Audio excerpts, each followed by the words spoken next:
바다가 다시 열리는 듯 했습니다. 그러나 안도의 문은 아주 잠깐만 열렸습니다. 지금 한국으로 향하는 이 두 척의 배는 희망이면서도 동시에 더 큰 불안을 보여주고 있습니다. 지금 이 시간 원유를 가득 실은 배 한 척이 인도양을 건너 한국으로 오고 있습니다. 나프타를 실은 또 다른 한 척도 같은 바다 위를 지나고 있습니다. 한 달 넘게 완전히 끊겼던 호르무즈 해협, 경유 원유 수송이 단 두 척의 선박을 통해 다시 시작된 것입니다. 반가운 소식임은 분명하지만 이 두 척이 전하는 메시지는 안도만은 아닙니다. 몰타 선적의 스웨즈맥스급 유조선 5대 4호는 약 100만 배럴의 원유를 싣고 현재 인도 연안을 지나고 있습니다. 목적지는 충남 서산 대산항이며 도착 예정일은 다음 달 8일입니다. 100만 배럴은 우리나라 하루 원유 소비량 280만 배럴의 절반에 가까운 규모입니다. HD 현대오일뱅크가 기존 계약에 따라 확보한 물량으로 대산 석유화학단지에서 정제될 예정입니다. 특히 눈길을 끄는 건 이 선박의 항해 방식입니다. 5대 45는 호르무즈 해협을 지난 뒤 자동 식별 장치 AIS를 끈 채 운항했습니다. AIS는 선박의 위치와 속도, 항로를 실시간으로 보여주는 일종의 위치 추적 장치입니다. 이를 끈다는 건 사실상 바다 위에서 자신을 감추겠다는 뜻과 다르지 않습니다. 군사적 긴장이 극도로 높아진 호르무즈 해협 인근에서 위치 노출로 인한 위험을 피하려는 선택으로 보입니다. 이 유조선은 나흘 동안 레이더에서 사라졌다가 지난 17일 UAE 푸자이라항 인근에서 다시 포착됐습니다. 어디에서 원유를 선적했는지조차 선박 추적 데이터에는 남아있지 않습니다. 전쟁이 만든 바다 위 그림자를 뚫고 지금 100만 배럴의 원유가 오고 있는 것입니다. 움직이는 배는 5대 4호만이 아닙니다. 라이베리아 선적의 석유 제품 운반선 내비게이트 머켈리스터호도 함께 항해 중입니다. 이 배에는 UAE 루아이스에서 선적한 나프타 약 50만 배럴이 실려 있으며 다음 달 9일 울산항 도착이 예정돼 있습니다. 나프타는 석유화학 산업의 핵심 원료입니다. 에틸렌, 프로필렌 같은 기초화학 물질의 출발점이 바로 나프타이며 이를 가공하면 플라스틱, 합성 섬유, 합성 고무 등 우리 일상의 거의 모든 석유화학 제품이 만들어집니다. 호르무즈 해협이 막힌 뒤 나프타 수급은 원유 못지않게 심각한 문제로 떠올랐습니다.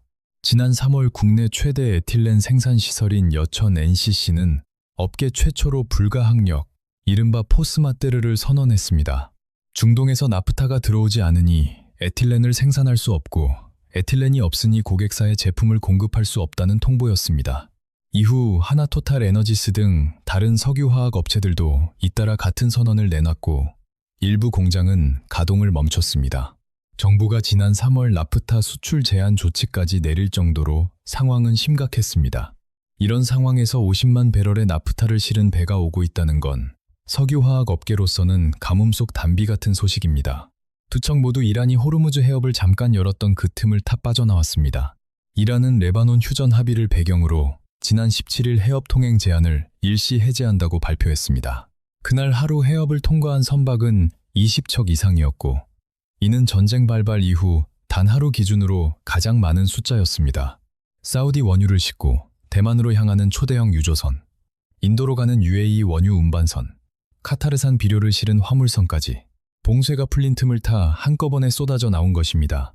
하지만 이 문은 단 하루만 열려 있었습니다. 이란 이슬람 혁명 수비대는 바로 다음 날인 18일 저녁 재봉쇄를 선언했습니다. 이유는 분명했습니다.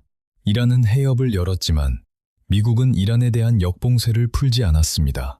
미국의 역봉쇄란 이란 항구를 출발지나 목적지로 하는 선박의 통행을 차단하는 작전입니다. 이란의 석유 수출, 다시 말해 전쟁 자금줄을 끊겠다는 의도입니다. 이란 입장에서는 자신은 문을 열었는데 상대는 여전히 조이고 있으니 다시 닫을 수밖에 없다는 논리입니다. 재봉쇄 선언 직후 이란군은 해협을 지나려던 선박에 실제로 발포까지 했습니다. 미국 역시 물러서지 않았습니다. 어제 미 해군은 호르무즈 인근 해협에서 이란 국적 화물선 투스카호에 한 포를 발사하고 납포했습니다. 미 중부사령부는 이란의 해상 봉쇄를 돌파하려던 선박을 저지했다고 밝혔고 이란은 즉각 단호한 보복을 예고했습니다. 지금 이란은 해협을 잠그고 있고 미국은 이란의 바다를 틀어막고 있습니다. 좁은 해협 양쪽에서 두 나라가 동시에 무력을 행사하는 이중봉쇄 상태입니다. 그 사이에서 한국으로 향하는 배는 이 두 척이 전부입니다. 이 두 척의 무게는 한 달 전 상황을 돌아보면 더 분명해집니다. 지난 3월 20일 초대형 유조선 이글 벨로어호가 200만 배럴의 원유를 싣고 대산항에 입항했습니다. 길이 336밈, 30만 톤급의 이 거대한 선박은 호르무즈 해협 봉쇄 직전 말 그대로 풀스피드로 해협을 빠져나와 극적으로 한국에 도착했습니다. 200만 배럴. 한국이 하루에 쓰는 원유량에 맞먹는 양이었습니다. 그러나 그 뒤로 한 달 넘게 호르무즈 해협을 통해 한국으로 원유가 들어온 적은 단 한 번도 없었습니다. 그 한 달 동안 벌어진 일은 결코 가볍지 않았습니다. 국내 정유사들의 원유 재고는 바닥을 드러냈습니다. HD 현대오일뱅크를 비롯한 정유사들은 설비 가동률을 낮추기 시작했고 석유화학업계에서는 불가항력 선언이 줄줄이 이어졌습니다. 나프타가 끊기면서 여천 NCC, 한화토탈에너지스 등의 공장이 멈추거나 가동을 축소했고 그 여파는 플라스틱, 합성섬유, 자동차 부품까지 연쇄적으로 번졌습니다. 국제 유가는 배럴당 $100를 돌파했습니다. 서울 주유소 휘발유 가격은 리터당 2,036원, 경유는 2,022원까지 치솟았습니다. 전국 평균 휘발유 가격도 어제 기준 리터당 2,002원으로 3년 8개월 만에 2,000원 선을 넘어섰습니다. 이런 상황에서 100만 배럴의 원유와 50만 배럴의 나프타를 실은 배 두 척이 오고 있다는 건 분명 반가운 소식입니다. 하지만 냉정하게 보면 이 물량만으로는 며칠을 버티기도 빠듯합니다.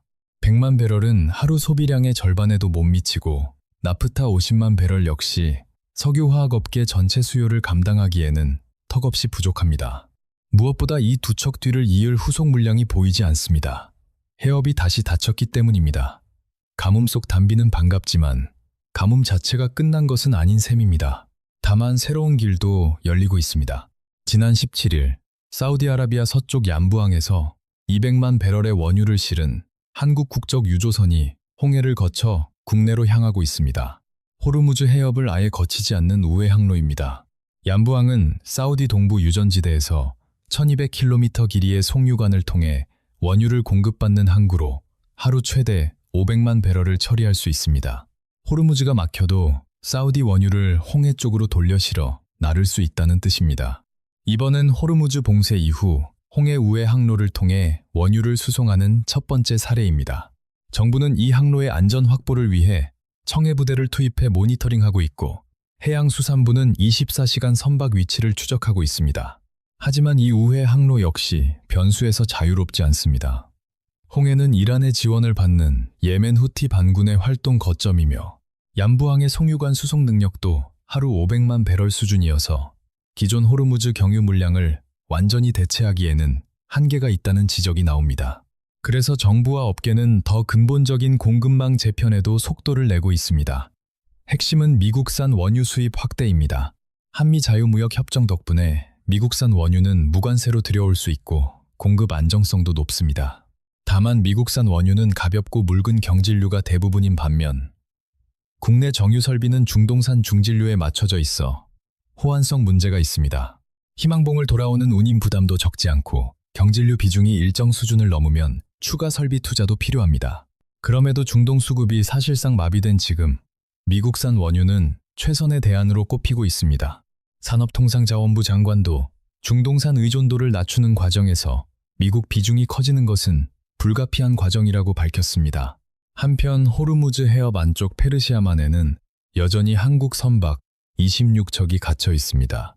이 배들에 타고 있는 한국인 선원은 183명이며 해양대 실습생 12명도 포함되어 있습니다. 봉쇄가 시작된 지 50일이 넘었지만 이 선박들은 여전히 오도 가도 못하고 있습니다. 중소해운사 소속 선박 10척은 매일 5억 원 이상의 손실을 보고 있는 것으로 파악됐습니다. 정부는 필수 물품 보급 상황을 점검하며 휴전 시 안전한 하선을 추진하겠다는 입장입니다. 그러나 재봉쇄가 이어지면서 시간 압박은 갈수록 커지고 있습니다. 인도양을 건너오는 배 2척, 그리고 그 뒤를 잇는 사우디에서 홍해를 돌아오는 유조선 1척. 한 달 넘게 끊겼던 원유 수송이 이제 겨우 3척의 배로 다시 시작되고 있습니다. 하지만 호르무즈 해협은 여전히 닫혀 있고 그 앞바다에서는 미국과 이란이 서로의 배를 향해 포탄을 쏘고 있습니다. 국제 유가는 배럴당 90달러를 넘나들고 주유소 기름값은 연일 오르고 있습니다. 우리가 쓰는 기름의 70%가 지나야 하는 바닷길이 전장이 된 지금 이 배 두 척이 무사히 도착하는 것. 그것이 지금 가장 가까운 희망이자 가장 절실한 현실입니다. 오데사호는 다음 달 8일 대사낭, 머켈리스터호는 9일 울산항에 입항 예정입니다. 호르무즈 해협에 갇힌 한국 선박 26척의 상황과 함께 후속 원유 수급 동향도 계속 전해드리겠습니다.